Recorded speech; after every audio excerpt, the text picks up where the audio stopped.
Yang terhormat Rektor Universitas Negeri Padang, Bapak Profesor Ganefli PhD, beserta para wakil rektor. Yang kita hormati Kepala Dinas Pendidikan Provinsi Sumatera Barat, Bapak Adib Alfikri, SE MSI.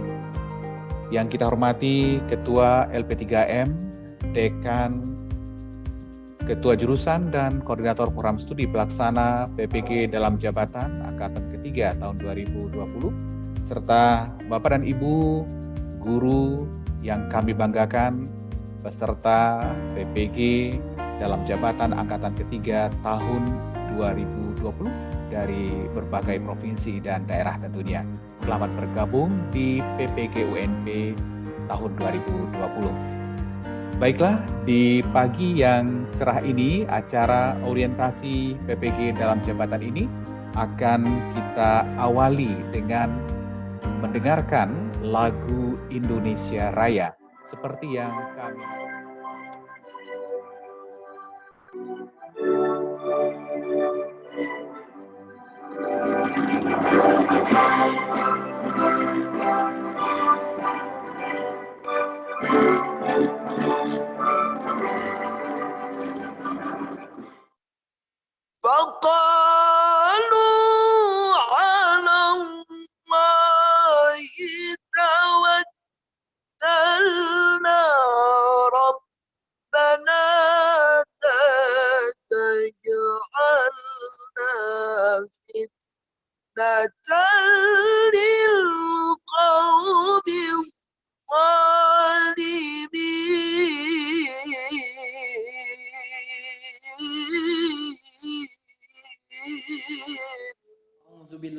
Minasyaitonirrajim. Bismillahirrahmanirrahim. Allahumma sholli ala Sayyidina Muhammad wa ala ali Sayyidina Muhammad. Ya Allah ya Rahman, pada hari ini kami telah menyelenggarakan orientasi PPG dalam Jabatan Angkatan 3 Universitas Negeri Padang dengan memohon ridho dan izin-Mu. Berkahilah semua langkah dan perbuatan kami, dan jadikanlah itu semua bernilai ibadah dan ilmu yang bermanfaat kepada kami. Kegiatan orientasi pada angkatan ketiga ini diikuti oleh 232 orang guru yang telah menyelesaikan lapor diri ke Universitas Negeri Padang dari 235 kuota yang ditetapkan oleh BPK. Dan ini melibatkan 4 bidang studi dengan rincian 1. Bidang studi PGSD sebanyak 60 orang, bidang studi PG PAUD sebanyak 58 orang, bidang studi teknik komputer dan informatika sebanyak 56 orang, bidang studi teknik otomotif sebanyak 58 orang. Adapun peserta PPG dalam jabatan angkatan ketiga berasal dari berbagai provinsi, yaitu pertama, Provinsi Sumatera Barat sebanyak 60 orang, Provinsi Sumatera Selatan sebanyak 6 orang, Provinsi Sumatera Utara sebanyak 16 orang, Provinsi Riau sebanyak 14 orang, Provinsi Jambi sebanyak 20 orang, Jawa Timur sebanyak 22 orang, Jawa Tengah sebanyak 89 orang, Daerah Istimewa Yogyakarta sebanyak 3 orang, Banten sebanyak 1 orang, dan Bali 1 orang. Pelaksanaan pembelajaran PPG dalam jabatan akan menggunakan kurikulum yang telah disempurnakan, terdiri dari pendalaman materi, pengembangan perangkat, dan praktek lapangan kependidikan, dengan jumlah SKS sebanyak 12 SKS. Semua perkuliahan dilaksanakan melalui pola full daring. Padang yang memang ditugaskan oleh pemerintah untuk melakukan pelaksanaan pendidikan profesi guru dalam jabatan ini. Oleh sebab itu kami ingin mengajak kita semua untuk selalu merubah pola pikir kita hari ini, bahwa sebuah proses pembelajaran itu kita harus depan di samping menghasilkan sebuah pengetahuan baru, kita harapkan juga merubah mindset, bagaimana semangat, komitmen, motivasi dari peserta didik kita untuk selalu berinovasi, termasuk kepada guru-gurunya tentu.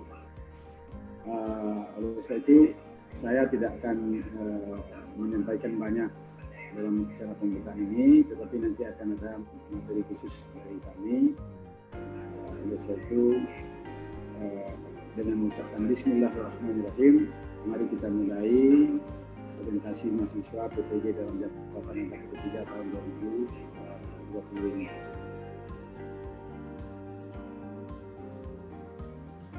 Nah, tapi guru, saya selalu arahkan agar literasi digitalnya itu harus ditingkatkan, harus lebih didalami. Ini termasuk para guru yang hadir sekarang atau para calon-calon guru, katakanlah seperti itu ya, itu wajib. Nah, jadi pastikan bahwa guru di era milenial, di era pandemi ini, masa pandemi ini, itu paham dan menguasai IT. Ya, ini ada contoh. Contohnya, kita dah perintahkan mengajar online. Ya, ada guru yang ngajar online. Dia videokan dirinya, dia ngajar pakai whiteboard, dia nulis, ya. Katakanlah guru ini guru matematik, dia persamaan, rumus segala macam dia ajarkan. Tapi ingat, ya, apa yang ditulisnya itu nggak kelihatan di layar oleh para murid. Saya pernah cross check itu ya. Saya ingin lihat satu sampel saja seperti itu malah guru senior. Ya, yang paling senior, paling hebat lah kata seperti itu. Cara ngajarnya bagus, tapi metodenya, ya, mekanisme sistemnya, ya, caranya kena. Nggak ngerti, cara nyapanya bagus. Bagaimana anak-anak? Ngerti kalian? Enggak Bu, kata. Ayo, yang mana yang nggak ngerti? Dipanggil satu-satu, ya. Waktu virtual bagus, ya kan? Kamu Alek, kamu Muhammad, kamu gimana? Coba. Ya Bu, kalau saya bilang, aduh kalau saya jadi murid saya akan nanya, nggak kelihatan Bu. Mungkin begitu pertanyaan saya kan. Anak sebenarnya kan tidak mesti harus beliau itu menampilkan, memvideokan gitu. Videonya online loh, live gitu ya. Tapi yang jadi persoalan kayak sekarang, kan bisa ini. Buat kertas kerjanya. Nah, nanti kan bisa dan ini bisa aktif. Saya bisa langsung mengoperasionalkannya. Misalnya ini lagi saya memberikan presentasi misalnya, itu bisa pakai saya tulis langsung, bisa tampilnya di layar, bukan Bapak Ibu bukan lihat bukan lihat video saya. Nah, itu kan metode sebenarnya. Nah, sebagai informasi umum, PPG dalam jabatan ini dilaksanakan oleh 61 perguruan tinggi, yaitu LPTK yang ada di Indonesia. Ini ditetapkan berdasarkan pertimbangan ketersediaan bidang studi, dosen, dan peserta per bidang studi. Kemudian pelaksanaan PPG dalam jabatan ini sudah dimulai sejak awal Agustus 2020 seperti yang sudah dijelaskan oleh Ibu Koordinator Prodi PPG UNP tadi, di mana Angkatan 1 itu sudah dimulai pada tanggal 7 Agustus, Angkatan 2 ini sudah dimulai pada tanggal 13 Agustus, dan Angkatan 3 yang akan dimulai segera. Dan hari ini kita sudah mengikuti kegiatan orientasi dan akan dimulai lagi Angkatan 4 pada tanggal 7 September 2020 ke depannya. Jadi kalau kita lihat dari rentang waktu pelaksanaan PPG ini, nah, selisih antara Angkatan 1, 2, 3 itu hanya berkisar sekitar 10 hari. Kemudian pembelajaran PPG Daljab ini menggunakan pola daring. Jadi Bapak Ibu peserta nantinya itu akan mengikuti kegiatan ini full daring. Mulai dari pendalaman materi sampai kegiatan PPL nantinya. Nah, hal ini dengan pertimbangan kondisi pandemi COVID-19 dan protokol kesehatan. Pengetahuan dari sumber belajar, tetapi hari ini pembelajaran itu diarahkan untuk mendorong peserta didik mencari tahu dari berbagai sumber observasi, bukan lagi diberitahu. Artinya pembelajaran ke depan itu tentu akan banyak memanfaatkan teknologi. Pembelajaran daring atau pembelajaran dalam jaringan adalah salah satu pembelajaran yang saya kira peserta didik harus dituntut cara belajarnya untuk mencari tahu bukan lagi diberitahu. Kemudian ciri abad 21 yang kedua, ini kaya dengan komputasi. Jadi kita lihat kemajuan teknologi karena kaya dengan komputasi, maka skill dan keterampilan pun cara berpikir peserta didik, mahasiswa maupun siswa pun juga harus dirubah. Mereka harus terampil, harus skill dalam memecahkan berbagai persoalan atau complex problem solving. Pemecahan masalah adalah sebuah keterampilan yang harus dikuasai oleh peserta didik hari ini.